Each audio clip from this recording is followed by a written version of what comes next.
jalananmu. Jangan tinggalkan majelis ilmu, andai kata dirimu masih melakukan banyak maksiat.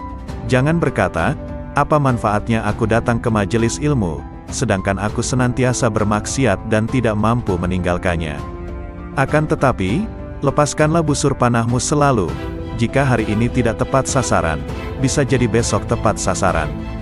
Engkau hendaknya berpikir untuk melakukan amal sebaik mungkin, bukan sebanyak mungkin. Banyak amal jika tidak dilakukan dengan baik adalah seperti pakaian yang banyak jumlahnya, tetapi harganya murah harganya.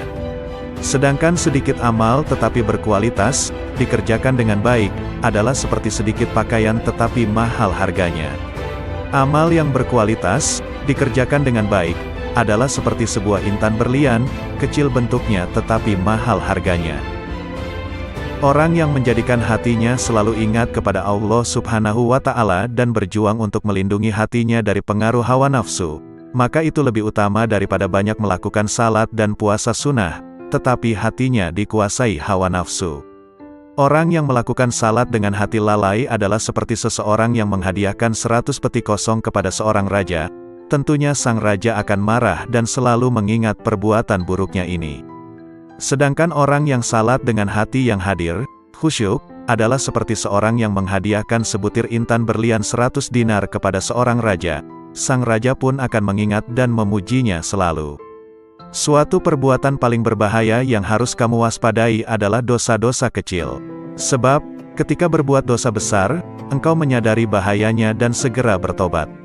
Tetapi, terhadap dosa-dosa kecil, engkau seringkali meremehkannya dan tidak bertobat darinya. Engkau seperti seorang diselamatkan oleh Allah Subhanahu wa Ta'ala dari kejaran seekor harimau, pemisalan dosa besar, tetapi kemudian bertemu dan diterkam oleh 50 ekor serigala, pemisalan dosa kecil.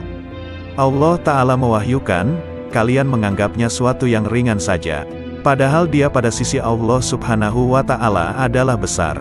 An-Nur, ayat 15. Dosa besar jika disandarkan pada kemurahan Allah Subhanahu wa Ta'ala menjadi kecil. Sedangkan dosa-dosa kecil jika kau lakukan secara terus-menerus menjadi dosa besar. Racun meskipun sedikit mampu membunuh. Dosa kecil itu ibarat percikan-percikan api. Sebuah kota, dan pada hakikat api yang berkobar berasal dari percikan-percikan api kecil. Ukurlah dirimu dengan salat. Jika ketika salat engkau tidak memikirkan segala sesuatu selain Allah Subhanahu wa Ta'ala, maka berbahagialah. Tetapi, jika tidak demikian, maka tangisilah dirimu setiap kali kau gerakkan kakimu menuju salat. Pernahkah engkau melihat seorang kekasih tidak ingin bertemu kekasihnya? Allah Ta'ala mewahyukan, sesungguhnya salat akan mencegah dari perbuatan-perbuatan keji dan mungkar. Al-Ankabut, ayat 45. Barang siapa ingin mengetahui kedudukannya di sisi Allah Subhanahu wa Ta'ala, maka ia perhatikan bagaimana salatnya, ia kerjakan dengan tenang dan khusyuk, atau dengan tergesa-gesa dan lalai. Jika salat tersebut ternyata kau lakukan dengan lalai dan tergesa-gesa, maka taburkanlah pasir ke wajahmu. Seseorang yang duduk bersama penjual parfum akan mencium aroma wanginya. Sedangkan salat adalah sebuah ibadah yang seakan-akan kita sedang duduk bersama Allah Subhanahu wa Ta'ala. Jika engkau duduk bersama Allah Subhanahu wa Ta'ala, tetapi tidak memperoleh apa-apa, itu tandanya dalam hatimu terdapat penyakit, entah itu kesombongan, berbangga diri atau ketidaksopanan. Allah Subhanahu wa Ta'ala mewahyukan, aku akan memalingkan orang-orang yang menyombongkan dirinya di muka bumi tanpa alasan yang benar dari tanda-tanda kekuasaanku. Al-A'raf, ayat 146. Selepas salat ia tidak pantas bergegas, tergesa-gesa untuk meninggalkan tempat salatnya. Akan tetapi, hendaknya dia berzikir kepada Allah Subhanahu wa Ta'ala dan beristighfar memohon ampun kepadanya atas segala kekurangan yang ia lakukan di dalam salatnya.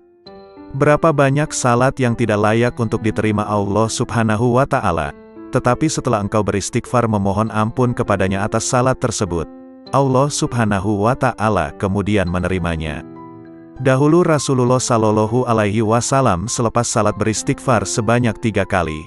Sesungguhnya orang yang bermaksiat kepada Allah Subhanahu wa Ta'ala adalah dia yang tidak mengenal siksanya, dan orang yang tidak taat kepadanya adalah dia yang tidak mengetahui pahala yang Allah sediakan. Andai kata mereka melihat siksa neraka, tentu mereka tidak akan lalai. Dan andai kata mereka melihat berbagai kenikmatan yang disediakan Allah Subhanahu wa Ta'ala bagi penghuni surga, tentu sekejap pun mereka tidak akan meninggalkan ibadah. Jika engkau berteman dengan para pecinta, menyeretmu untuk mencintai dunia. Jika engkau berteman dengan para pecinta akhirat, maka mereka akan membawamu untuk mencintai Allah Subhanahu wa Ta'ala. Jika kau ingin bermaksiat kepada Allah Subhanahu wa Ta'ala, maka lakukanlah di tempat di mana Dia tidak melihatmu dan dengan kekuatan yang tidak berasal darinya, dan kedua hal ini mustahil dapat kamu lakukan, sebab semua yang kau gunakan untuk bermaksiat adalah nikmatnya. Kau gunakan nikmat yang Ia anugerahkan untuk bermaksiat kepadanya. Bahkan kau sangat ahli bermaksiat dalam berbagai bidang. Terkadang engkau menggunjing, terkadang mengadu domba dan terkadang memandang yang haram. Ibadah yang kau bangun selama 70 tahun, kau robohkan dalam sekejap. Hai penghancur ketaatan, Allah Subhanahu wa Ta'ala menjadikanmu miskin adalah agar kau berdoa, dan memohon kepadanya. Hai orang yang menenggelamkan nafsunya dalam berbagai keinginan jahat dan maksiat, andai saja kau beri nafsumu hal-hal yang mubah, tidak berdosa dan tidak berpahala.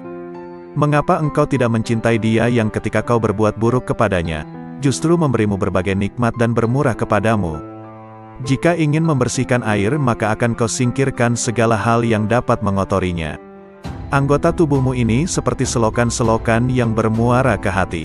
Karena itu jangan kau alirkan kotoran ke dalam hatimu, seperti pergunjingan, pengadu dombaan, ucapan yang buruk, pandangan yang haram dan lain sebagainya. Hati akan bercahaya dengan memakan makanan halal, berzikir, membaca Al-Quran dan menjaga mata dari pandangan yang tidak mendatangkan pahala, pandangan yang kurang disukai agama dan pandangan yang haram. Jangan biarkan matamu memandang sesuatu, kecuali jika pandangan itu menambah ilmu dan hikmahmu. Al-Imam Qutbil Mu'ti Al-Habib Ali bin Muhammad Al-Habsyi, radhiyallahu anhu.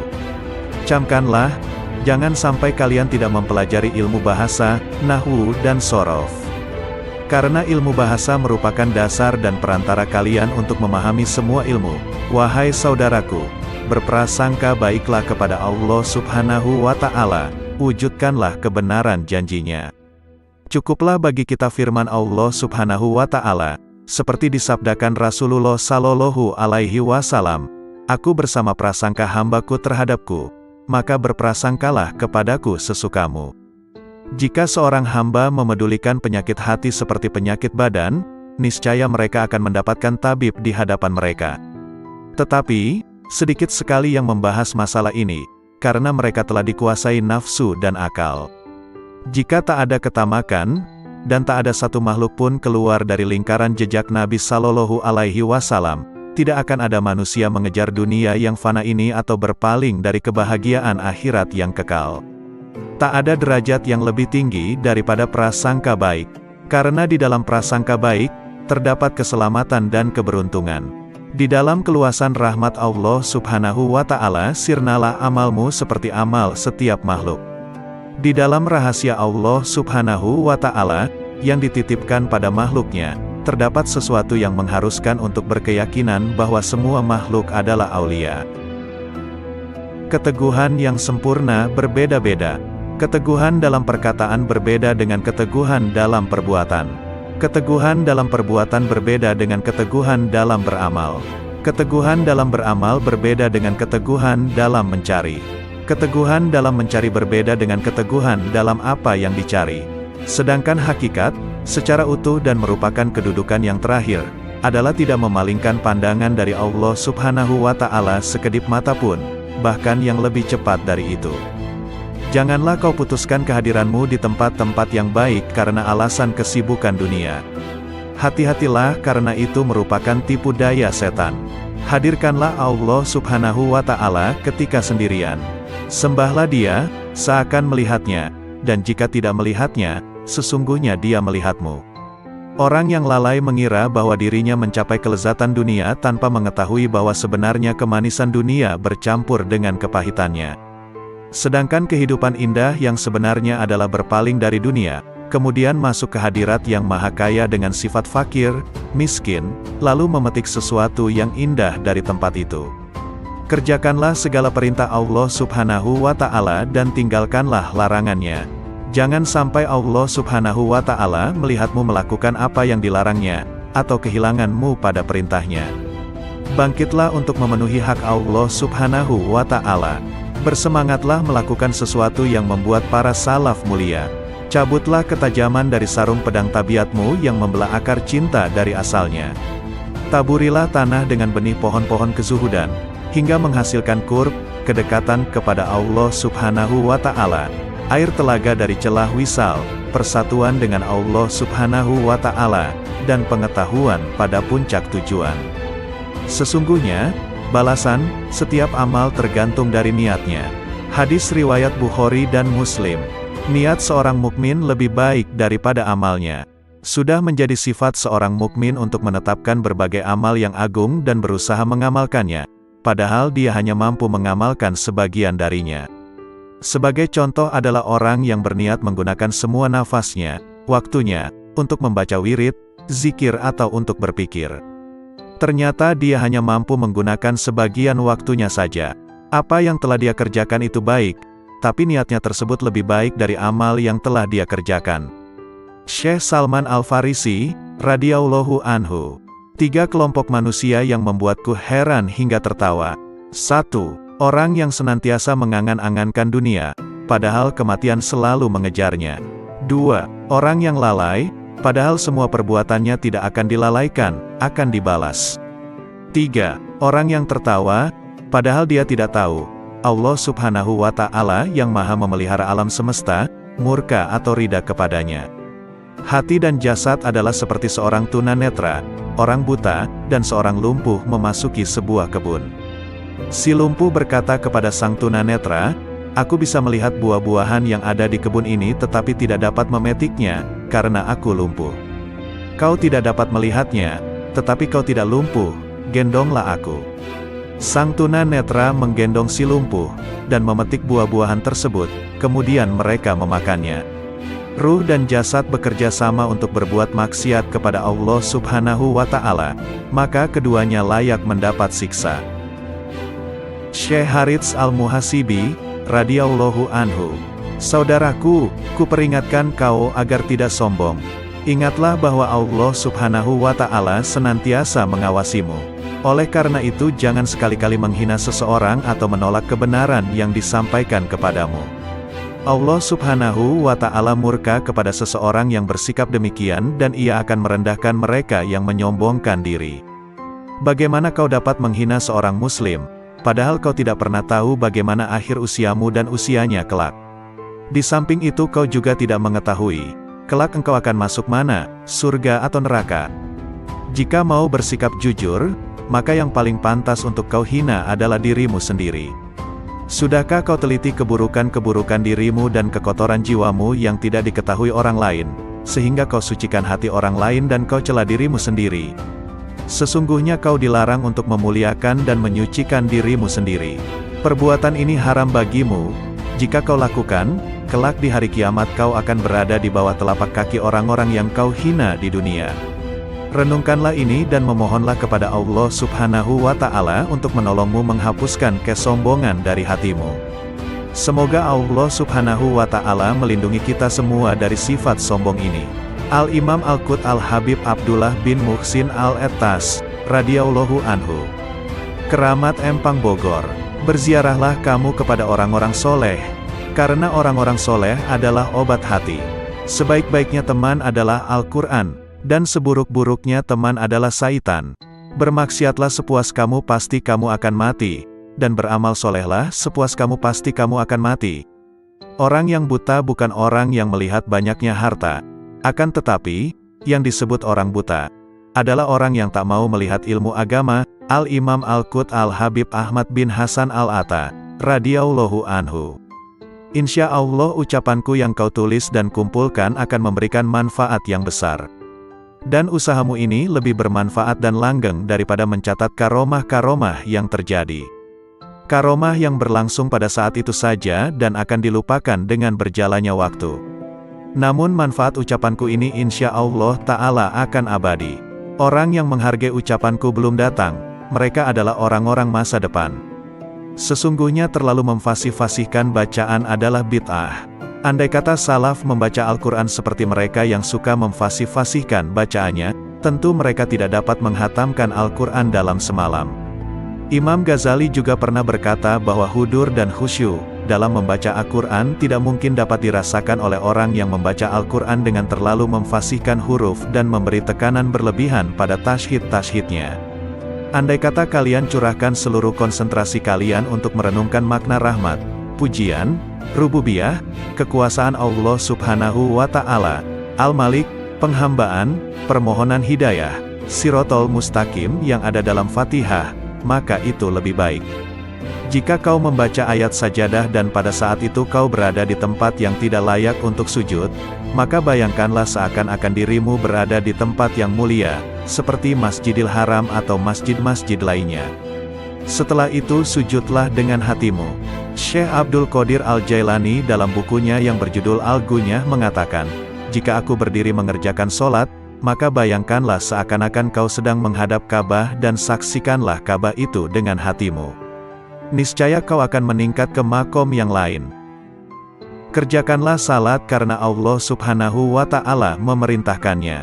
Jadikanlah makna segala sesuatu sebagai tujuanmu. Jangan jadikan cara pengucapan huruf, makraj, dan sejenisnya sebagai pusat perhatianmu dalam salat.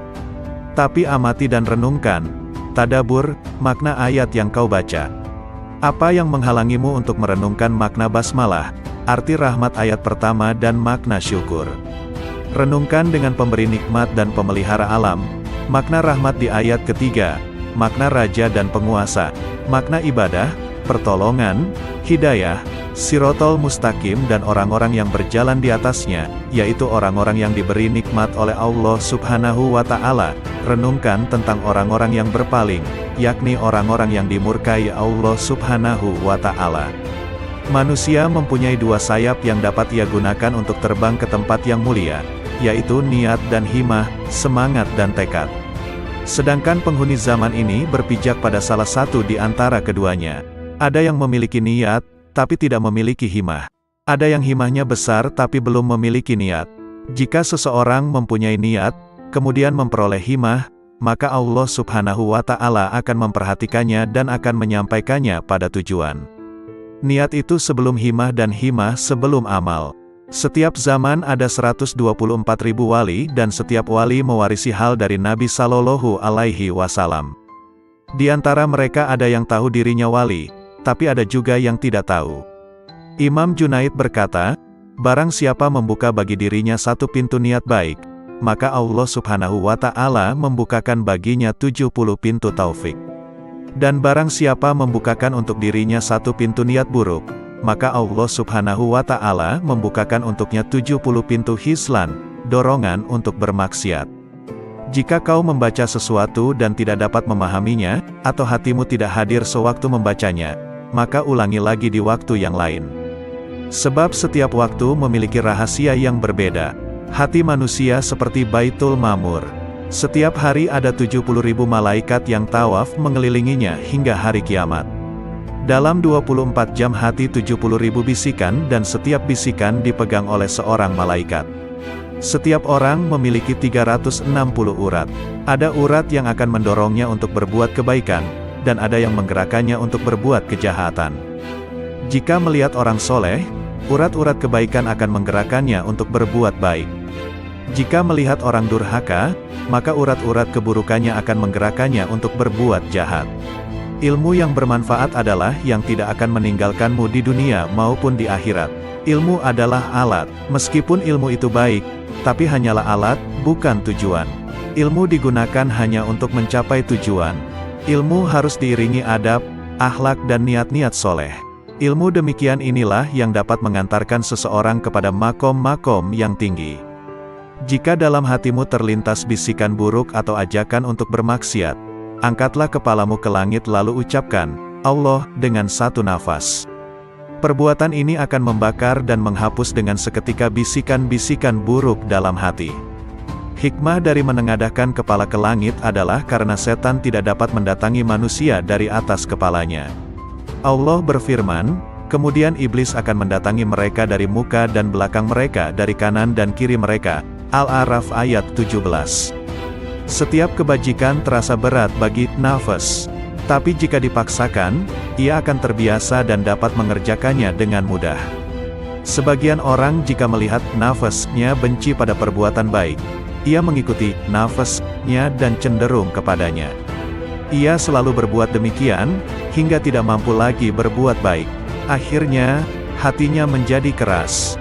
Sebenarnya jika hati mau menghadap Allah Subhanahu wa Ta'ala, Allah Subhanahu wa Ta'ala akan menghadap kepadanya. Jika berpaling, maka Allah Subhanahu wa Ta'ala pun akan berpaling darinya. Sifat nafas adalah suka menentang dan mudah bosan. Jika kau membiasakannya dengan kebaikan, ia akan menjadi baik, tapi jika kau membiasakan dengan keburukan, ia akan menjadi buruk. Jika kau memandang seorang yang soleh dan istiqomah, khusyuk, dan wara, lalu kau bandingkan akhlakmu dengan akhlaknya, amalmu dengan amalnya, keadaanmu dengan keadaannya, maka kau akan mengetahui aib dan kekuranganmu. Setelah itu akan mudah bagimu untuk memperbaiki ucapan dan perbuatanmu yang salah, lahir maupun batin. Itulah sebabnya kita dianjurkan untuk bergaul dengan orang-orang yang soleh dan mulia serta dilarang bergaul dengan selain mereka. Sebab watak seseorang akan mencuri watak orang lain. Jika tidak kau temukan teman duduk yang soleh, pelajarilah buku, sifat, riwayat hidup dan semua perilaku kaum solihin. Al-Imam Al-Qut Al-Habib Abu Bakar bin Muhammad As-Segaf, Gresik, radhiyallahu anhu. Ketahuilah bahwa Allah Subhanahu wa Ta'ala akan memberikan kepada hambanya segala apa yang dipanjatkan sesuai dengan niatnya. Menurut saya Allah Subhanahu wa Ta'ala niscaya akan mendatangkan segala nikmatnya di muka dunia, dengan cara terlebih dahulu dia titipkan di dalam hati hambanya yang berhati bersih. Untuk itu kemudian dibagi-bagikan kepada hambanya yang lain. Amal seorang hamba tidak akan naik dan diterima Allah Subhanahu wa Ta'ala kecuali dari hati yang bersih. Ketahuilah wahai saudaraku, seorang hamba belum dikatakan sebagai hamba Allah Subhanahu wa Ta'ala yang sejati jika belum membersihkan hatinya. Wahai saudara-saudaraku, dengarkanlah apa yang dikatakan Habib Ali bin Muhammad Al-Habsyi. Beliau meminta kepada kita untuk selalu meluangkan waktu menghadiri majlis-majlis semacam ini, taklim, zikir. Ketahuilah bahwa menghadiri suatu majlis yang mulia akan dapat menghantarkan kita kepada suatu derajat yang tidak dapat dicapai oleh banyak amal kebajikan yang lain. Simaklah apa yang dikatakan guruku tadi. Di zaman ini, hanya sedikit orang yang menunjukkan adab luhur dalam majlis. Jika ada seseorang yang datang, mereka berdiri dan bersalaman atau menghentikan bacaan, padahal orang itu datang ke majlis tersebut tidak lain untuk mendengarkan. Oleh karenanya, banyak aku jumpai orang di zaman ini, jika datang seseorang, mereka berkata, "Silahkan kemari," dan yang lain mengatakan juga, "Silahkan kemari," sedang orang yang duduk di samping mengipasinya. Gerakan-gerakan dan kegaduhan yang mereka timbulkan menghapus keberkahan majlis itu sendiri. Keberkahan majlis bisa diharapkan, apabila yang hadir beradab dan duduk di tempat yang mudah mereka capai. Jadi keberkahan majlis itu pada intinya adalah adab, sedangkan adab dan pengagungan itu letaknya di hati. Oleh karena itu, wahai saudara-saudaraku, aku anjurkan kepada kalian, hadirilah majlis-majlis khair, baik. Ajaklah anak-anak kalian ke sana dan biasakan mereka untuk mendatanginya agar mereka menjadi anak-anak yang terdidik baik, lewat majlis-majlis yang baik pula. Saat-saat ini aku jarang melihat santri-santri atau siswa-siswa madrasah yang menghargai ilmu. Banyak aku lihat mereka membawa mushaf atau kitab-kitab ilmu yang lain dengan cara yang tidak menghormatinya, menenteng atau membawa di belakang punggungnya. Lebih dari itu mereka mendatangi tempat-tempat pendidikan yang tidak mengajarkan kepada anak-anak kita untuk mencintai ilmu tapi mencintai nilai semata-mata. Mereka diajarkan pemikiran filosof dan budaya pemikiran-pemikiran orang Yahudi dan Nasrani. Aku teringat pada suatu kalam dari seorang soleh yang mengatakan, tidak ada yang menyebabkan manusia rugi, kecuali keengganan mereka mengkaji buku-buku sejarah kaum solihin dan berkiblat pada buku-buku modern dengan pola pikir moderat. Wahai saudara-saudaraku, ikutilah jalan orang-orang tua kita yang solihin, sebab mereka adalah orang-orang suci yang beramal ikhlas. Ketahuilah salaf kita tidak menyukai ilmu kecuali yang dapat membuahkan amal soleh. Al-Habib Umar bin Hafiz, radhiyallahu anhu. Barang siapa menjadikan kematiannya sebagai pertemuan dengan sang kekasih, Allah, maka kematian adalah hari raya baginya. Barang siapa percaya pada risalah, terutusnya Rasulullah, maka ia akan mengabdi padanya. Dan barang siapa percaya pada risalah, maka ia akan menanggung, sabar, karenanya. Dan barang siapa yang membenarkan risalah, maka ia akan mengorbankan jiwa dan hartanya untuknya. Kedekatan seseorang dengan para nabi di hari kiamat menurut kadar perhatiannya terhadap dakwah ini. Manusia di setiap waktu senantiasa terdiri dari dua golongan, golongan yang di wajahnya terdapat tanda-tanda dari bekas sujud dan golongan yang di wajahnya terdapat tanda-tanda dari bekas keingkaran. Barang siapa yang menuntut keluhuran, maka tidak akan peduli terhadap pengorbanan. Sesungguhnya di dalam sujud terdapat hakikat yang apabila cahayanya turun pada hati seorang hamba, maka hati tersebut akan sujud selama-lamanya dan tidak akan mengangkat dari sujudnya. Banyak bergurau dan bercanda merupakan pertanda sepinya hati dari mengagungkan Allah Subhanahu wa Ta'ala, dan tanda dari lemahnya iman. Hakikat tauhid adalah membaca Al-Quran dengan merenungi artinya dan bangun malam. Salah satu sari penyebab turunnya bencana dan musibah adalah sedikitnya orang yang menangis di tengah malam. Tanpa menahan hawa nafsu maka manusia tidak akan sampai pada Tuhannya sama sekali dan kedekatan manusia terhadap Allah menurut kadar pembersihan jiwanya. Barang siapa yang mempunyai samudra ilmu kemudian kejatuhan setetes hawa nafsu, maka hawa nafsu itu akan merusak samudra tersebut. Keluarkanlah rasa takut pada makhluk dari hatimu, maka engkau akan tenang dengan rasa takut pada Khalik, Pencipta, dan keluarkanlah berharap pada makhluk dari hatimu, maka engkau akan merasakan kenikmatan dengan berharap pada Sang Khalik. Al-Habib Hasan bin Ja'far As-Segaf, radhiyallahu anhu. Nabi bersabda, siapa yang kau cintai? Seseorang akan bersama yang dicintainya. Jika engkau mencintai orang-orang soleh, maka kau akan bersama Nabi Muhammad sallallahu alaihi wasallam. Jika engkau mencintai majelis-majelis ilmu, kau akan dikumpulkan bersama Nabi Muhammad sallallahu alaihi wasallam dan orang-orang soleh. Nabi sallallahu alaihi wasallam bersabda, duduknya kamu di majelisnya orang alim, tidak memegang pena, pulpen dan tidak menulis satu huruf pun, maka lebih baik kamu daripada kamu memerdekakan 1000 orang budak, dan melihatnya kamu ke wajah orang alim, maka lebih baik kamu daripada kamu menyedekahkan 1000 kuda di jalan Allah Subhanahu wa Ta'ala, dan mencium tangannya orang alim, maka lebih baik kamu daripada kamu beribadah 1000 tahun. Satu orang ahli ilmu seperti ulama yang waro, apik, lebih ditakutkan setan daripada 1000 orang ahli ibadah yang bersungguh-sungguh tetapi dia bodoh.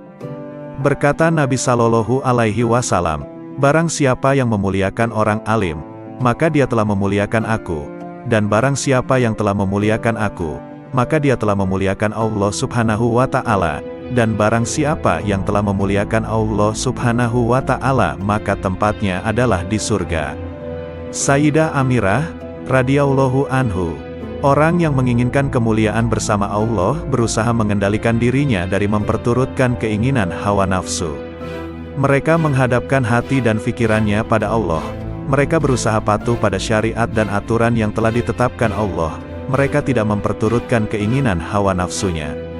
Orang yang selalu memperturutkan keinginan hawa nafsunya, hatinya akan menjadi rusak dan penuh penyakit. Jika tidak ada usaha untuk mengobati dan membersihkannya dari penyakit, akhirnya hati akan menjadi keras membatu dan akhirnya mati. Dalam hati mereka ada penyakit, lalu ditambah Allah penyakitnya, dan bagi mereka siksa yang pedih, disebabkan mereka berdusta. Al-Baqarah ayat 10. Para ahli tasawuf membagi nafsu manusia menjadi 7 tingkatan, yaitu 1. Nafsul amarah, ini adalah tingkatan yang paling rendah. Nafsul amarah cenderung mendorong manusia untuk melakukan perbuatan keji dan rendah. Keberadaan nafsu ini disebutkan dalam Quran Surah Yusuf ayat 53. 2. Nafsul lawamah, tingkat yang lebih tinggi adalah nafsul lawamah. Nafsu ini sering mengkritik dan menyesali tindakan yang tidak patut yang dilakukan atas dorongan nafsul lawamah. Keberadaan nafsu ini disebutkan dalam Quran Surah Al-Qiyamah ayat 2. 3. Nafsul mulhamah, Tingkat nafsu yang ketiga adalah nafsul mulhamah. Keberadaannya disebutkan dalam Quran Surah Asy-Syam ayat 7-10. 4. Nafsul mutmainah. Keberadaan nafsu ini disebutkan dalam Quran Surah Al-Fajr 27-31. 5. Nafsul radiyah. Orang yang mencapai tingkat ini selalu merasa puas dengan apa yang diterimanya dari Allah. Bagi mereka sama saja kejadian baik maupun buruk yang menimpanya. 6. Nafsul mardiyah. Tingkat ini lebih tinggi daripada nafsul radiyah. Ia adalah orang yang sangat dekat dan dicintai Allah. Merekalah yang dimaksud oleh salah satu hadis qudsi, senantiasa hambaku mendekatkan diri kepadaku dengan mengerjakan ibadah-ibadah sunnah hingga aku cinta padanya. Maka apabila aku telah mencintainya, jadilah aku pendengarannya yang dengannya ia mendengar, penglihatannya yang dengannya ia melihat, perkataannya yang dengannya ia berkata-kata. Jadilah aku tangannya yang dengannya ia berbuat, jadilah aku kakinya yang dengannya ia melangkah, dan akalnya yang dengannya ia berfikir. 7. Nafsul kamilah. Ini adalah tingkatan para nabi dan rasul, manusia suci dan sempurna, yang selalu berada dalam pengawasan dan bimbingannya. Terpelihara dari perbuatan yang tercela. Untuk meraih tingkatan nafsu dari level rendah sampai yang tinggi seperti tersebut di atas diperlukan perjuangan yang gigih dan ulet. Tidak bisa didapat dengan santai tanpa usaha yang maksimal. Untuk naik dari satu tingkat ke tingkat yang lebih tinggi dibutuhkan waktu yang cukup lama sampai bertahun-tahun. Jika suatu wilayah sudah tidak ada lagi cahaya Allah atau hukum syaranya sudah dilecehkan, manusia sudah tidak lagi menyembah Allah, Tuhannya adalah uang, jabatan, dan hawa nafsu, maka efeknya adalah pembersihan total sama dengan disucikannya kembali dengan teguran bencana sebagai pemusnahan berhala-berhala. Maka dari itu umur keberlangsungan dunia itu tergantung bagaimana manusia-manusianya mengakui dengan perbuatan hati bahwa tiada Tuhan selain Allah, yang maha berkuasa dalam memberi maslahat dan menarik mudarat. Jadilah sebenar-benar hamba Allah yang tiada pernah mengangankan ataupun mencita-citakan selainnya. Ridolah dengan pengaturan-pengaturannya baik pada dirimu maupun orang lain dan setujuilah kadar-kadarnya, karena tugas kita hanyalah menurutinya di segala kondisi, dan yakinlah bahwa pengaturannya adalah sebaik-baik pengaturan yang pandai dan cermat untuk kita, karena kita belum tentu bisa mengatur kebaikan untuk diri sendiri. Yakin dan percayalah kau akan mendapatkan yang lebih baik di akhirat kelak yang telah Allah sediakan untuk hamba-hambanya yang menuruti. Nabi Muhammad Sallallahu Alaihi Wasallam. Marifat adalah modalku, akal fikiran adalah sumber agamaku, cinta adalah dasar hidupku, rindu kendaraanku, zikrullah adalah kawan dekatku, keteguhan adalah perbendaharaanku, duka adalah kawanku, ilmu adalah senjataku, ketabahan adalah pakaianku, kerelaan adalah sasaranku, fakir, kesederhanaan adalah kebanggaanku, menahan diri adalah pekerjaanku, keyakinan adalah makananku, kejujuran adalah perantaraanku, ketaatan adalah ukuranku, berjihad adalah perangaiku, dan hiburanku adalah sholat. Janganlah engkau gantungkan hatimu kepada dunia karena sesungguhnya aku tidak menjadikan dunia ini untuk engkau. Jadikan cintamu kepadaku sebab tempat kembalimu adalah kepadaku.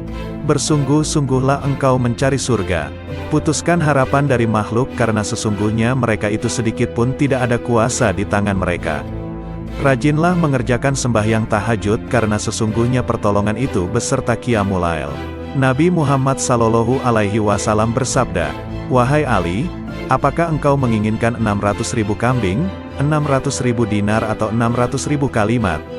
Lalu, Imam Ali alaihi salam menjawab, "Wahai Rasulullah, aku menginginkan 600.000 kalimat."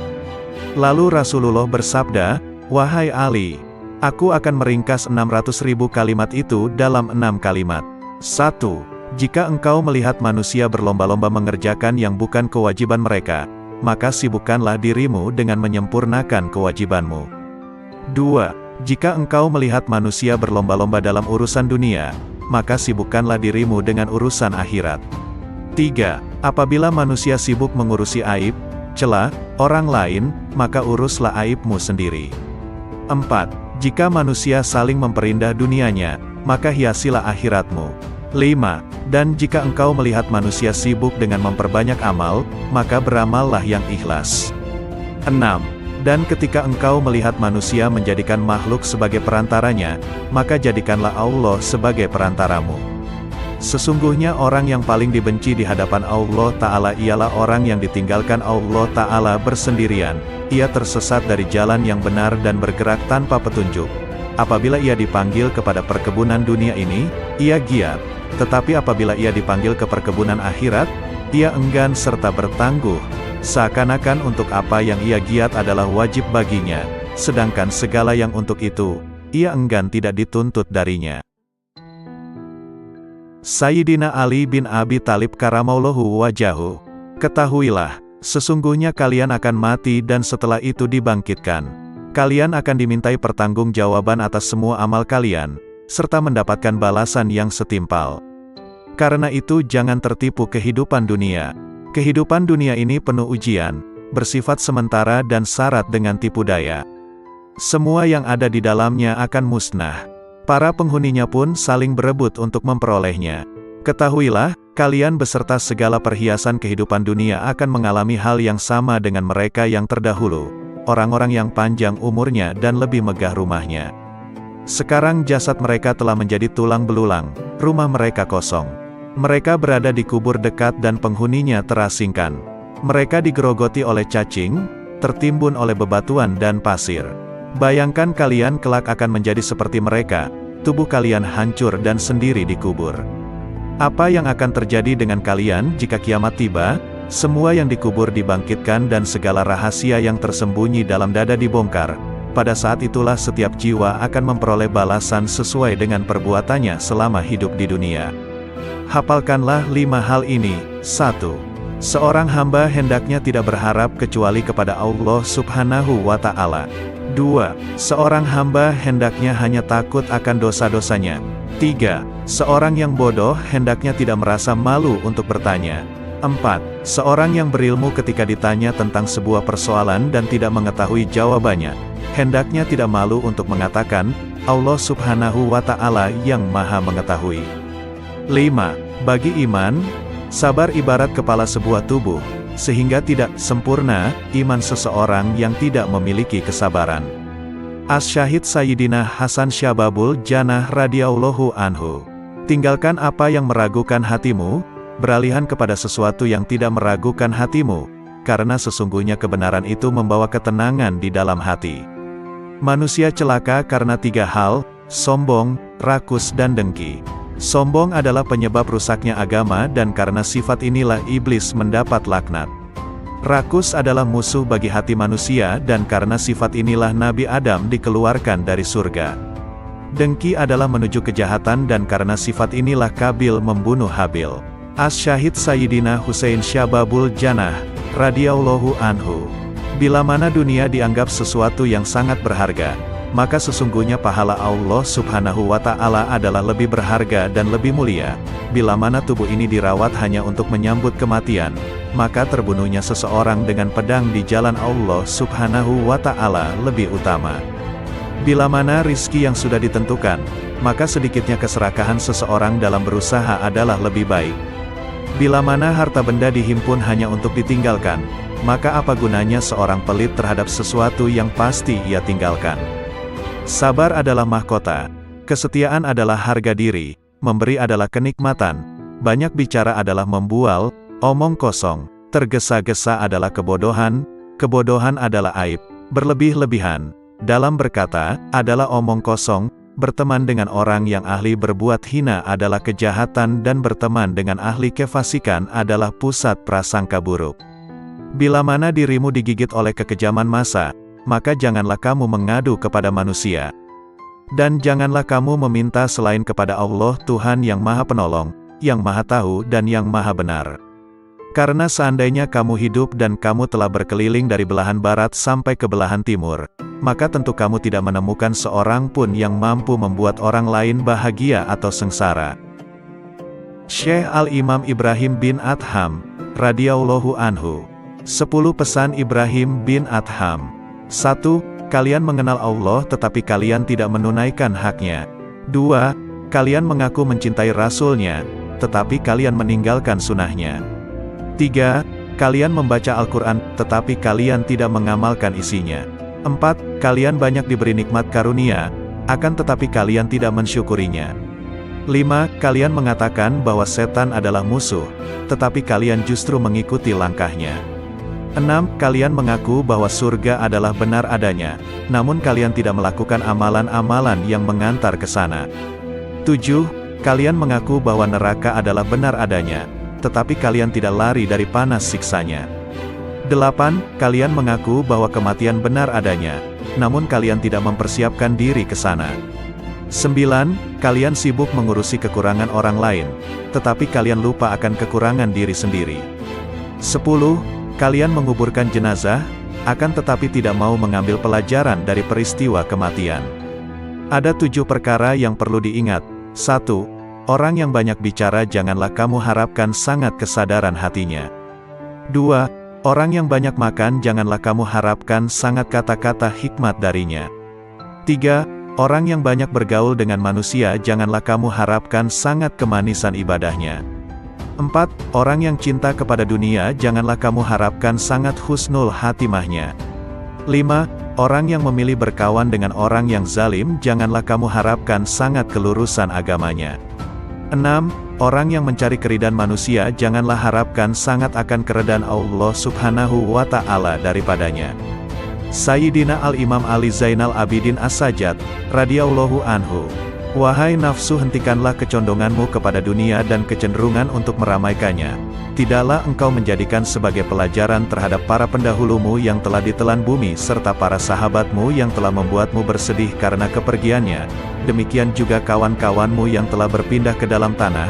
Mereka sekarang telah berada di dalam perut bumi, di balik permukaannya. Kebaikan-kebaikan mereka ikut lebur menyatu di dalamnya. Sudah berapa banyak manusia-manusia yang telah dibinasakan oleh kekejaman masa dari abad ke abad, serta beberapa banyak manusia-manusia yang telah dirusak oleh bumi dengan bencana-bencananya, lalu mereka ditenggelamkan di dalam gumpalan tanahnya, dari berbagai jenis manusia yang pernah engkau ajak bergaul dan kemudian mereka kamu antarkan ke dalam kuburnya. Betapa banyak manusia yang telah ditipu oleh dunia dari mereka yang justru mendiaminya, dan betapa banyak manusia yang telah dibanting oleh dunia dari mereka yang justru menempatinya. Lalu dunia itu tidak mau mengangkatnya lagi dari keterpelesetannya, tidak menyelamatkannya dari kebinasaannya, tidak menyembuhkan dari kepedihannya, tidak membebaskannya dari penyakitnya, dan tidak melepaskannya dari penderitaannya. Amal yang paling utama di sisi Allah Subhanahu wa Ta'ala adalah sesuatu yang dilakukan menurut sunnah Rasulullah Sallallahu Alaihi Wasallam. Orang-orang yang menjadi pimpinan para manusia adalah orang-orang yang bermurah hati dan bertakwa, sedangkan di akhirat nanti, yang mulia adalah orang-orang ahli agama, ahli keutamaan dan orang ahli ilmu yang bertakwa, karena sesungguhnya ulama adalah ahli waris para nabi. Sayyidina Al-Imam Muhammad Al-Baqir, radhiyallahu anhu. Sesungguhnya petir dapat menyambar seorang mukmin atau bukan, tetapi tak akan menyambar orang yang berzikir. Wahai putraku, hindarilah sifat malas dan bosan, karena keduanya merupakan kunci keburukan. Sesungguhnya jika engkau malas, tidak akan banyak melaksanakan kewajiban. Jika engkau bosan, tak akan tahan dalam menunaikan kewajiban. Seburuk-buruknya seorang teman itu adalah seseorang yang hanya menemanimu ketika kamu kaya dan meninggalkanmu ketika kamu miskin. Jika engkau menginginkan suatu kenikmatan dapat terus engkau nikmati, perbanyaklah mensyukurinya.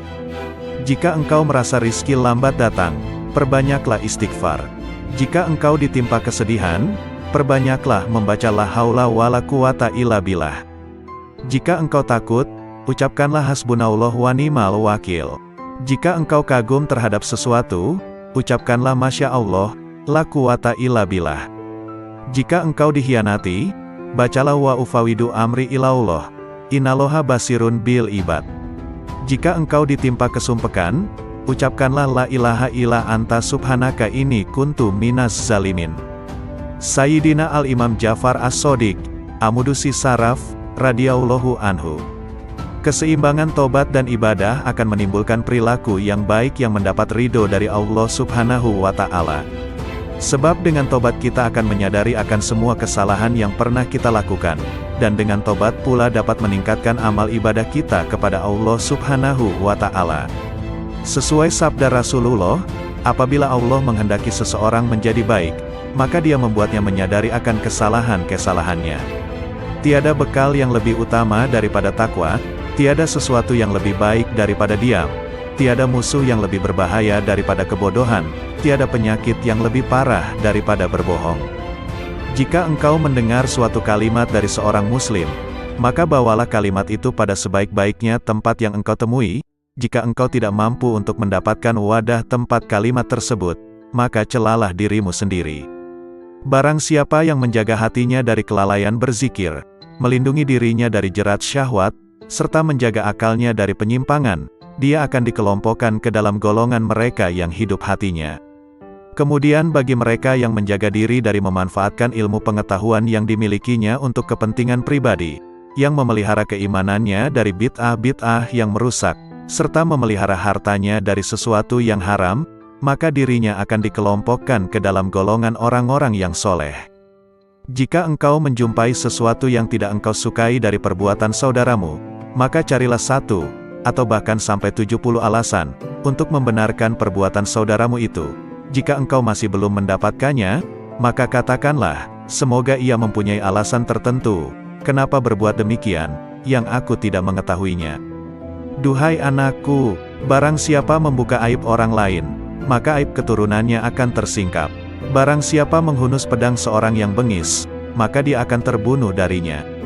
Barang siapa menggali lubang untuk mencelakakan saudaranya, maka dia sendiri yang akan terjerumus ke dalamnya. Barang siapa memasuki tempat-tempat yang biasa dikunjungi orang-orang bodoh, maka dia akan direndahkan. Barang siapa bergaul dengan ulama, dia akan dimuliakan. Dan barang siapa memasuki tempat-tempat kemaksiatan, maka dia akan dituduh berbuat maksiat. Imam Hasan Basri, radhiyallahu anhu, hidup di dunia bagaikan ular berbisa yang lembut sentuhannya dan racunnya akan mematikan. Berhati-hatilah hidup di dunia yang penuh pesona, rayuan dan godaan. Engkau tidak akan memperoleh hakikat iman selama engkau mencela seseorang dengan sebuah aib yang ada pada dirimu sendiri.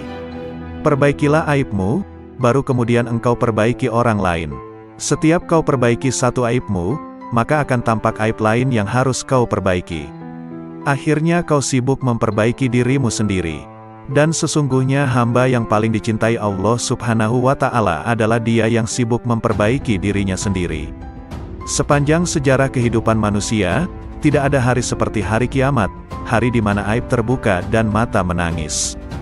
Orang zuhud itu mempunyai 3 syarat. 1. Sedikit sekali menggemari dunia, sederhana dalam menggunakan segala miliknya, menerima apa yang ada, juga tidak merisaukan segala sesuatu yang tidak ada, akan tetapi giat dalam bekerja, karena bekerja adalah mencari rizki, sedangkan mencari rizki, suatu kewajiban.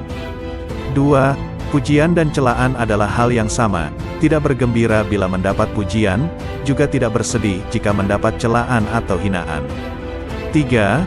Mengutamakan ridho Allah Subhanahu wa Ta'ala daripada ridho manusia atau merasa tenteram jiwanya bersama Allah Subhanahu wa Ta'ala dan merasa bahagia sebab dapat mentaati semua tuntutannya. Imam Muhammad Asy-Syafi'i, radhiyallahu anhu, cintailah orang soleh, karena mereka memiliki kesolehannya. Cintailah Nabi Muhammad sallallahu alaihi wasallam, karena dia kekasih Allah Subhanahu wa Ta'ala, dan cintailah Allah Subhanahu wa Ta'ala, karena dia kecintaan Nabi dan orang soleh. Dunia adalah tempat yang licin dan menggelincirkan, rumah yang hina, bangunan-bangunannya akan runtuh, penghuninya akan beralih ke kuburan, perpisahan dengannya adalah sesuatu keniscayaan, kekayaan di dunia sewaktu-waktu bisa berubah menjadi kemiskinan, bermegah-megahan adalah suatu kerugian, maka memohonlah perlindungan Allah Subhanahu wa Ta'ala, terimalah dengan hati yang lapang segala karunia-Nya. Jangan terpesona dengan kehidupanmu di dunia sehingga meninggalkan kehidupan akhirat. Ketahuilah, sesungguhnya hidupmu di dunia akan sirna, dindingnya juga miring dan hancur, maka perbanyaklah perbuatan baik dan janganlah terlalu banyak berangan-angan. Menganggap benar dengan hanya satu pandangan merupakan suatu bentuk ketertipuan. Berpegangan dengan suatu pendapat itu lebih selamat daripada berkelebihan dan penyesalan. Melihat dan berpikir, keduanya akan menyingkap keteguhan hati dan kecerdasan. Bermusyawarah dengan orang bijak merupakan bentuk kemantapan jiwa dan kekuatan mata hati. Ketahuilah bahwa orang yang jujur kepada Allah Subhanahu wa Ta'ala, ia akan selamat. Barang siapa yang bersemangat dengan agamanya, ia pun akan selamat dari kerusakan, dan barang siapa yang berlaku zuhud dengan urusan dunianya, niscaya kelak pahala Allah Subhanahu wa Ta'ala akan nampak indah di matanya. Tujuan dari ilmu adalah mengamalkannya, maka ilmu yang hakiki adalah yang terefleksikan dalam kehidupannya, bukannya yang bertengger di kepala. Jika engkau melihat seseorang berjalan di atas air dan bisa terbang di udara, maka janganlah kehebatan itu menjadikan kalian lengah dan terheran-heran kepadanya sampai kamu mengetahui secara persis atas apa yang dikerjakannya itu berlandaskan pada Al-Quran dan As-Sunnah. Jika rasa ujub menghinggapi aktivitasmu, maka lihatlah keridhaan siapa yang kau harapkan, pahala mana yang kau suka, sanksi mana yang kau benci. Maka jika engkau memikirkan satu di antara kedua hal ini, niscaya akan hadir di depan matamu apa yang sudah kamu lakukan. Bid'ah itu terbagi menjadi dua macam, segala sesuatu yang baru dan tidak sejalan dengan Al-Quran, Sunnah, Atsar, Ijma itu merupakan bid'ah dalalah, bid'ah yang sesat. Sementara jika sesuatu yang baru itu tidak berseberangan dengan Al-Quran, hadis, atsar dan ijma, maka sesuatu yang baru itu disebut bid'ah hasanah, bid'ah yang baik. Barang siapa yang dipancing untuk marah, namun ia tidak marah, maka dia tak ubahnya keledai, dan barang siapa yang diminta keridoannya namun tidak ridho, maka dia adalah syaitan. Tawadu adalah perkara yang sangat diidam-idamkan. Orang yang paling tinggi kedudukannya adalah mereka yang tidak melihat kedudukannya sendiri. Akan tetapi tawadu di hadapan orang yang tidak bisa menghargai orang lain merupakan bentuk kezaliman terhadap diri sendiri.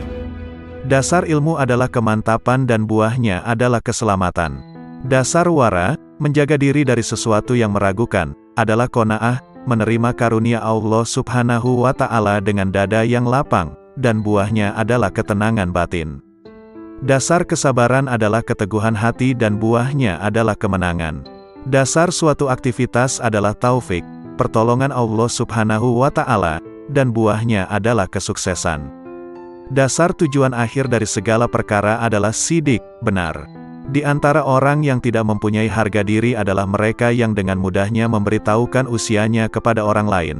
Karena kalau usianya lebih muda, tentu mereka akan menganggapnya rendah, dan jika usianya lebih tua, tentu mereka akan beranggapan bahwa ia sudah pikun. Siapa yang merasa bahwa dalam dirinya terkumpul dua cinta, cinta dunia dan cinta kepada penciptanya, maka ia telah berdusta. Jika kalian melihat kitab yang di dalamnya ada catatan tambahan dan perbaikan, maka lihatlah kebenaran yang ada di dalamnya. Terimalah dariku 3 hal. 1. Jangan berbicara panjang lebar tentang sesuatu yang tidak baik perihal sahabat Rasulullah Sallallahu Alaihi Wasallam, karena kelak Rasulullah Sallallahu Alaihi Wasallam nantinya yang akan menjadi seterumu. 2. Janganlah kamu sibukkan dirimu dengan ilmu kalam. Sesungguhnya aku telah melakukan kajian dengan ahli ilmu kalam dan mereka telah melakukan taktil, meniadakan sifat Allah Subhanahu wa Ta'ala. 3. Dan janganlah menyibukkan dirimu dalam nujum, ramalan dengan bintang. Sayyidina Al-Imam Qutbil Rabbani Syekh Abdul Qadir Al-Jailani, radhiyallahu anhu. Hai orang-orang yang lalai, secara terang-terangan engkau menentang Allah Subhanahu wa Ta'ala yang maha benar dengan bermaksiat kepadanya tetapi merasa aman dari siksanya. Ketahuilah tak lama lagi rasa aman itu akan berubah menjadi ketakutan, masa luangmu menjadi kesempitan, kesehatanmu menjadi sakit, kemuliaanmu menjadi kehinaan, kedudukanmu menjadi rendah, kekayaanmu menjadi kemiskinan. Ketahuilah, rasa aman dari siksa Allah Subhanahu wa Ta'ala Azza wa Jalla yang akan kau peroleh di hari kiamat sesuai dengan rasa takutmu kepadanya di dunia ini.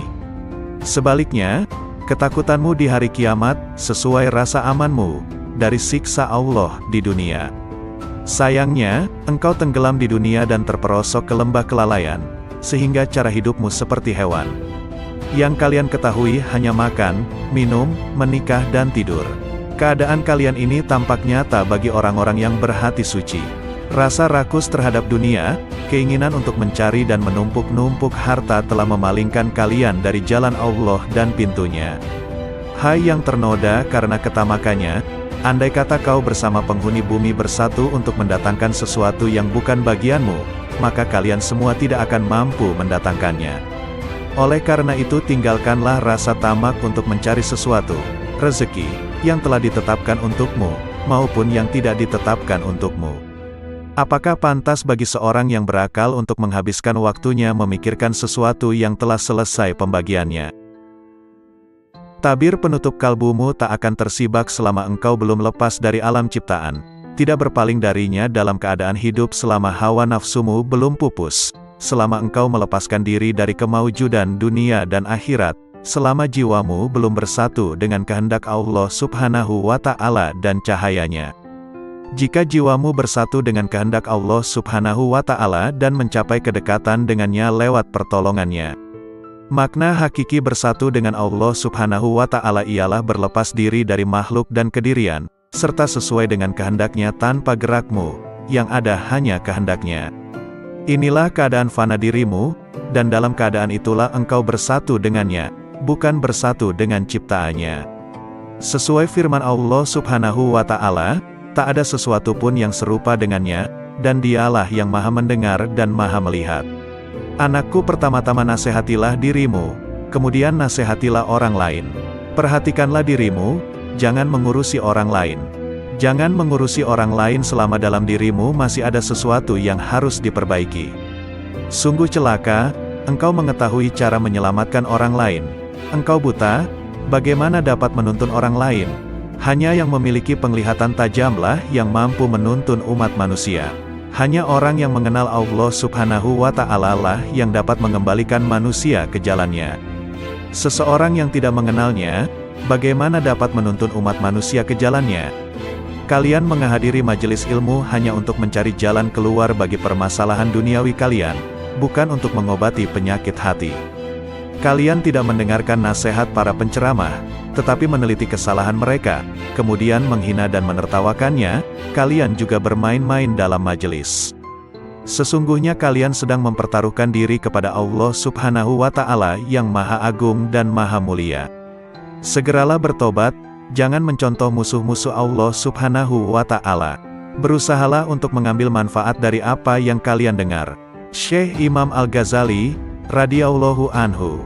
Renungkanlah pendeknya umurmu. Andai kata engkau berumur 100 tahun sekalipun, maka umurmu itu pendek jika dibandingkan dengan masa hidupmu kelak di akhirat yang abadi, selama-lamanya. Coba renungkan agar dapat beristirahat pensiun, selama 20 tahun. Dalam 1 bulan atau setahun engkau sanggup menanggung berbagai beban berat dan kehinaan di dalam mencari dunia. Tetapi mengapa engkau tidak sanggup menanggung beban ibadah selama beberapa hari demi mengharapkan kebahagiaan abadi di akhirat nanti? Jangan panjang angan-angan, engkau nanti akan berat untuk beramal. Yakinilah bahwa tak lama lagi engkau akan mati. Katakan dalam hatimu, pagi ini aku akan beribadah meskipun berat, siapa tahu nanti malam aku mati. Malam ini aku akan sabar beribadah, siapa tahu besok aku mati. Sebab, kematian tidak datang pada waktu, keadaan dan tahun tertentu, yang jelas pasti ia datang. Oleh karena itu, mempersiapkan diri menyambut kedatangan maut lebih utama daripada mempersiapkan diri menyambut dunia. Bukankah kau menyadari betapa pendek hidupmu di dunia? Bukankah bisa jadi ajalmu hanya tersisa 1 tarikan dan hembusan nafas atau 1 hari? Setiap hari lakukanlah hal ini dan paksakan dirimu untuk sabar beribadah kepada Allah Subhanahu wa Ta'ala. Andai kata engkau ditakdirkan untuk hidup selama 50 tahun dan kau biasakan dirimu untuk sabar beribadah, nafsumu akan tetap berontak, tetapi ketika maut menjemput kau akan berbahagia selama-lamanya. Tetapi, ketika engkau tunda-tunda dirimu untuk beramal, dan kematian datang di waktu yang tidak kau perkirakan. Kehidupan seorang muslim tidak dapat dicapai dengan sempurna, kecuali mengikuti jalan Allah yang dilalui secara bertahap. Tahapan-tahapan itu antara lain, tobat, sabar, fakir, zuhud, tawakal, cinta, makrifat dan ridha. Karena itu seseorang yang mempelajari tasawuf wajib mendidik jiwa dan akhlaknya. Sementara itu, hati adalah cermin yang sanggup menangkap makrifat. Dan kesanggupan itu terletak pada hati yang suci dan jernih. Berbicara tentang nasihat, kulihat diriku tak pantas untuk memberikannya. Sebab, nasihat seperti zakat, nisyabnya adalah kemampuan untuk memetik nasihat itu bagi dirinya sendiri. Seseorang yang belum mencapai nisyab, bagaimana ia akan mengeluarkan zakat? Dan seorang yang tak memiliki cahaya, bagaimana dapat dijadikan sebagai alat penerang oleh orang lain? Bagaimana bayangan akan lurus jika kayunya bengkok? Allah Subhanahu wa Ta'ala mewahyukan kepada Isa bin Maryam alaihi salam, "Nasihatilah dirimu, jika kau mampu memetik nasihat, maka nasihatilah orang lain. Jika tidak, maka malulah kepadaku. Barang siapa hendak mengetahui aib-aibnya, maka ia dapat menempuh 4 jalan berikut. 1. Duduk di hadapan seorang guru yang mampu mengetahui keburukan hati dan berbagai bahaya yang tersembunyi di dalamnya. Kemudian ia memasrahkan dirinya kepada sang guru dan mengikuti petunjuknya dalam bermujahadah membersihkan aib itu. Ini adalah keadaan seorang murid dengan syekhnya dan seorang pelajar dengan gurunya. Sang guru akan menunjukkan aib-aibnya dan cara pengobatannya, tapi di zaman ini guru semacam ini langka. 2. Mencari seorang teman yang jujur, memiliki basiroh, mata hati yang tajam, dan berpegangan pada agama.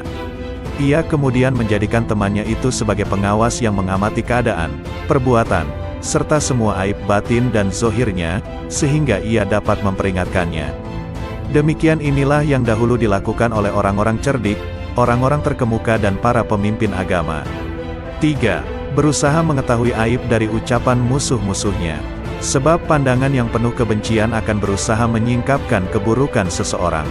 Bisa jadi manfaat yang diperoleh seseorang dari musuh yang sangat membencinya dan suka mencari-cari kesalahannya adalah lebih banyak dari teman yang suka bermanis muka, memuji dan menyembunyikan aib-aibnya. Namun, sudah menjadi watak manusia untuk mendustakan ucapan musuh-musuhnya dan menganggapnya sebagai ungkapan kedengkian. Tetapi, orang yang memiliki mata hati jernih mampu memetik pelajaran dari berbagai keburukan dirinya yang disebutkan oleh musuhnya. 4. Bergaul dengan masyarakat. Setiap kali melihat perilaku tercela seseorang, maka ia segera menuduh dirinya sendiri juga memiliki sifat tercela itu. Kemudian ia tuntut dirinya untuk segera meninggalkannya. Sebab, seorang mukmin adalah cermin bagi mukmin lainnya. Ketika melihat aib orang lain ia akan melihat aib-aibnya sendiri. Sangat jauh jika bermaksud memaknai sehat atau kenyang tanpa mengalami sendiri rasa sehat atau kenyang. Mengalami mabuk lebih jelas daripada hanya mendengar tentang arti mabuk, meskipun yang mengalaminya mungkin belum pernah mendengar teori mabuk. Maka mengetahui arti dan syarat-syarat zuhud tidak sama dengan bersifat zuhud. Kehidupan seorang muslim tidak dapat dicapai dengan sempurna, kecuali mengikuti jalan Allah Subhanahu wa Ta'ala yang dilalui secara bertahap. Tahapan-tahapan itu antara lain, tobat, sabar, fakir, zuhud, tawakal, cinta, makrifat dan ridha. Karena itu seseorang yang mempelajari tasawuf wajib mendidik jiwa dan akhlaknya. Sementara itu, hati adalah cermin yang sanggup menangkap makrifat. Dan kesanggupan itu terletak pada hati yang suci dan jernih. Sayyidina Al-Imam Syekh Abu Hasan Ali Asy-Syadzili, radhiyallahu anhu. Jika kasyaf bertentangan dengan Al-Quran dan Sunnah, tinggalkanlah kasyaf dan berpeganglah pada Al-Quran dan Sunnah. Katakan pada dirimu sesungguhnya Allah Subhanahu wa Ta'ala menjamin keselamatan saya dalam kitabnya dan sunnah rasulnya dari kesalahan, bukan dari kasyaf, ilham, maupun musyahadah sebelum mencari kebenarannya dalam Al-Quran dan Sunnah terlebih dahulu. Jika engkau menginginkan bagian dari anugerah para wali, berpalinglah dari manusia kecuali dia menunjukkanmu kepada Allah Subhanahu wa Ta'ala dengan cara yang benar dan tidak bertentangan dengan Al-Quran dan Sunnah. Manakala zikir terasa berat di lisanmu, sementara pintu kontemplasi tertutup, ketahuilah bahwa hal itu semata-mata karena dosa-dosamu atau kemunafikan dalam hatimu. Tak ada jalan bagimu, kecuali bertaubat, memperbaiki diri, hanya menggantungkan diri kepada Allah Subhanahu wa Ta'ala dan ikhlas beragama. Ketuklah pintu zikir dengan hasrat dan sikap sangat membutuhkan kepada Allah Subhanahu wa Ta'ala melalui kontemplasi, menjauhkan diri segala hal selain Allah Subhanahu wa Ta'ala. Lakukanlah dengan menjaga rahasia batin, agar jauh dari bisikan nafsu dalam seluruh nafas dan jiwa, sehingga kalian memiliki kekayaan rohani. Tuntaskan lisanmu dengan berzikir, hatimu untuk tafakur dan tubuhmu untuk menuruti perintahnya. Dengan demikian, kalian bisa tergolong orang-orang soleh. Sayyidina Al-Imam Muhammad Maula Ad-Dawilai radhiyallahu anhu. Sesungguhnya aku tidak takut miskin, sebab yakin bahwa karunia Allah lebih dekat dari yang di tanganku. Sesungguhnya aku tidak membenci kematian, sebab yang membenci kematian berarti membenci bertemu dengan Allah Subhanahu wa Ta'ala. Aku tidak pernah membenci tamu, meskipun tidak memiliki sesuatu yang dapat aku hidangkan. Syekh Abdurrahman Assegaf berkata, bila mana ayahku sedang membaca satu ayat Al-Quran, maka lidah beliau seolah-olah menjadi bara. Dan tak lama kemudian akan terlihat bibir beliau terbakar, karena dahsyatnya rasa khauf beliau kepada Allah Subhanahu wa Ta'ala. Dan ayahandaku pernah berkata kepadaku, kalau sekiranya lidahku berada di luar badanku ketika aku sedang membaca ayat Al-Quran, niscaya akan aku bakar lidahku dengan tanganku sendiri sebagai peringatan bagi diriku sendiri agar bertakwa kepada Allah Subhanahu wa Ta'ala. Sayyidina Al-Imam Al-Quds Syekh Abdurrahman As-Segaf radhiyallahu anhu. Al-Muqaddam Ats-Tsani li As-Sa'adati Ba'alawi. Semua manusia membutuhkan ilmu, ilmu membutuhkan amal, amal membutuhkan akal, akal membutuhkan taufik, dan taufik adalah pemberian Allah Subhanahu wa Ta'ala. Setiap ilmu tanpa amal, maka batil. Setiap ilmu dan amal tanpa niat, maka tiada bernilai. Setiap ilmu, amal dan niat tanpa sesuai dengan sunnah, maka tertolak. Setiap ilmu, amal, niat dan sesuai sunnah, tanpa wara, maka suatu kerugian. Dikhawatirkan pelakunya akan kehilangan semuanya di saat hari ditimbangnya amal. Janganlah engkau beranggapan bahwa amalan-amalan lahirmu itu bernilai. Sedikit dari amalan batin lebih baik dari lautan amalan lahir. Obatnya hati adalah tidak tergantung pada makhluk. Barang siapa yang tidak mempunyai wirid, maka ia seperti monyet. Barang siapa yang tidak menelaah dan mempelajari kitab Ihya, maka ia tidak punya rasa malu. Al-Imam Muhyin Nufus Al-Habib Abdullah Al-Aidrus Akhbar radhiyallahu anhu. Di antara waktu yang bernilai tinggi, merupakan pembuka pembendaharaan ilahi, di antara zuhur dan asyar, maghrib dan isya, dan tengah malam terakhir sampai ba'da subuh. Sumber segala kebaikan dan pangkal segala kedudukan dan keberkahan akan dicapai melalui ingat mati, kubur dan bangkai. Keridhaan Allah Subhanahu wa Ta'ala dan Rasul-Nya terletak pada mutalaah, mempelajari dan memperdalam Al-Quran dan hadis serta kitab-kitab agama Islam. Meninggalkan dan menjauhi ghibah adalah raja atas dirinya. Menjauhi naimah, mengadu domba, adalah ratu dirinya. Baik sangka kepada orang lain adalah wilayah dirinya. Duduk bercampur dalam majelis zikir adalah keterbukaan hatinya.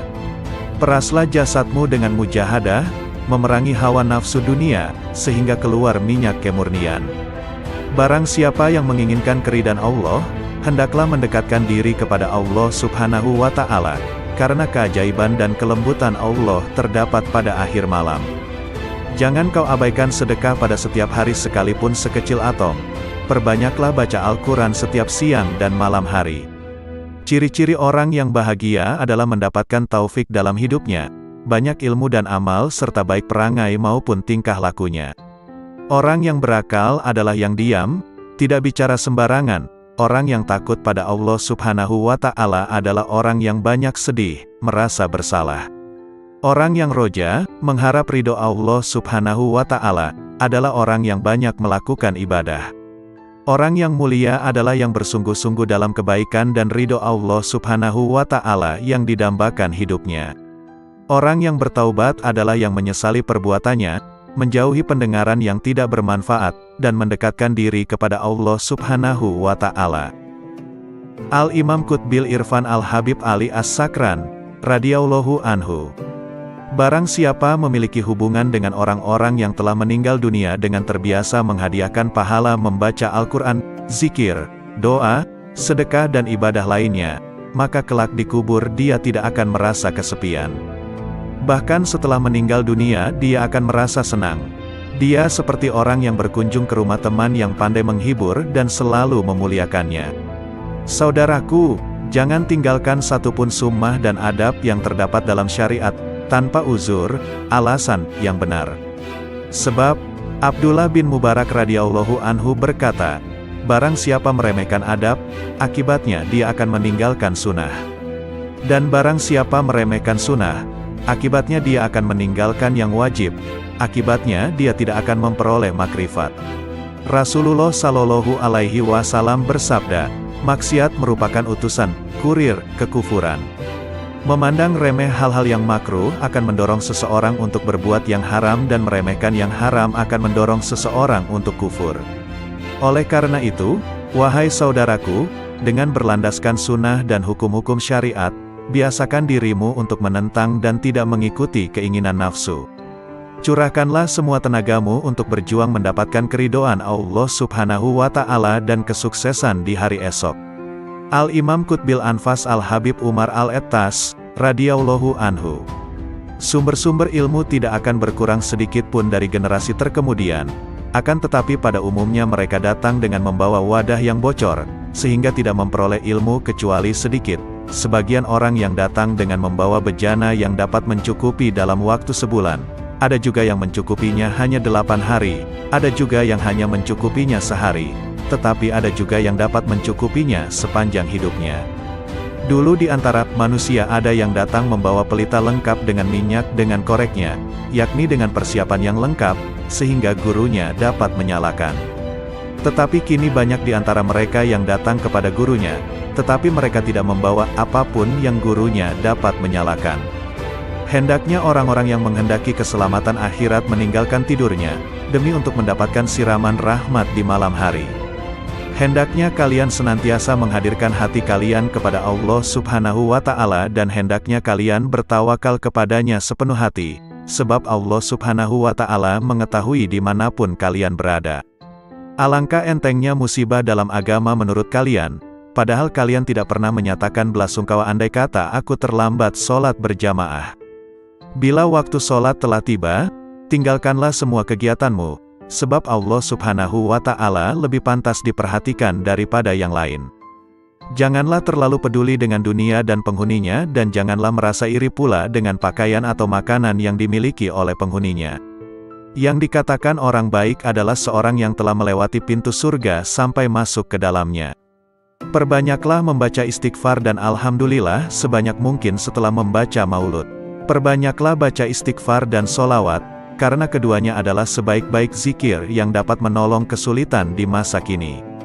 Perhatikan kebiasaan baik yang engkau inginkan, wafat dalam kebiasaan itu, karena itu tetaplah dalam kebiasaan itu, dan perhatikanlah kebiasaan buruk yang engkau tidak inginkan wafat dalam kebiasaan seperti itu, karena itu jauhilah kebiasaan itu. Tentang sabda Rasulullah Shallallahu Alaihi Wasallam, seseorang ada kalanya beramal kebajikan-kebajikan sampai antara ia dengan surga hanya tinggal sejengkal, tetapi dalam ketentuan ilahi, ia ditetapkan sebagai penghuni neraka, sehingga ia melakukan perbuatan-perbuatan amal penghuni neraka, sampai ia masuk neraka. Seseorang ada kalanya beramal kejahatan-kejahatan sampai antara ia dengan neraka hanya tinggal sejengkal, tetapi dalam ketetapan ilahi, ia ditetapkan sebagai calon penghuni surga, maka ia beramal penghuni surga, sampai ia masuk surga. Pendapat Habib Umar Al-Atta tentang sabda Nabi Shallallahu Alaihi Wasallam di atas. Seseorang yang selalu mengerjakan amalan ahli surga, kebanyakannya akan masuk ke dalam surga, sebab perbuatan lahiriah adalah lambang perbuatan batiniah. Jika ia masuk ke dalam neraka, maka hal itu jarang sekali. Hal itu seperti orang yang jatuh dari tempat yang tidak terlalu tinggi, tentunya orang itu tidak akan berbahaya. Demikian pula seorang yang melakukan amal-amal ahli neraka, kebanyakannya ia akan masuk ke dalam neraka, tetapi jika ia masuk ke dalam surga, maka hal itu jarang sekali terjadi. Hal itu seperti orang yang jatuh dari puncak gunung, kebanyakan akan wafat. Al-Imam Qutbil Irsyad wal Bilad Al-Habib Abdullah Al-Haddad, radhiyallahu anhu. Sesungguhnya aku tidak ingin bercakap-cakap dengan masyarakat, aku juga tidak menyukai pembicaraan mereka, dan tidak peduli kepada siapapun dari mereka. Sudah menjadi tabiat dan watakku bahwa aku tidak menyukai kemegahan dan kemasyhuran. Aku lebih suka berkelana di gurun Sahara. Itulah keinginanku, itulah yang kudambakan. Namun, aku menahan diri tidak melaksanakan keinginanku agar masyarakat dapat mengambil manfaat dariku. Ketahuilah, amal yang bernilai tinggi adalah amal yang dianggap kecil dan dipandang remeh oleh nafsu. Adapun amal yang dipandang mulia dan bernilai oleh nafsu, pahalanya dapat sirna, baik karena pelakunya, amalnya itu sendiri ataupun karena orang lain yang berada sekitarnya. Di zaman ini kita harus berhati-hati, sebab zaman ini adalah zaman syubhat. Para ulama menyatakan, tidak sepatutnya seorang yang berilmu bingung membedakan yang baik dan buruk. Sebab, kebaikan dan keburukan adalah dua hal yang sangat jelas. Setiap orang dapat membedakannya. Seorang berilmu ketika harus memilih satu di antara dua kebaikan atau dua keburukan, maka dia akan memilih kebaikan yang terbaik dan meninggalkan keburukan yang terburuk. Ikut langkah-langkah ulama salaf, ulama terdahulu, akan membuahkan kebaikan yang amat besar, walaupun si pengikut bukan tergolong ahli batin. Tetapi jika ia serasikan langkahnya dengan ulama salaf, maka ia akan mendapatkan seperti apa yang didapat oleh mereka para salaf solihin.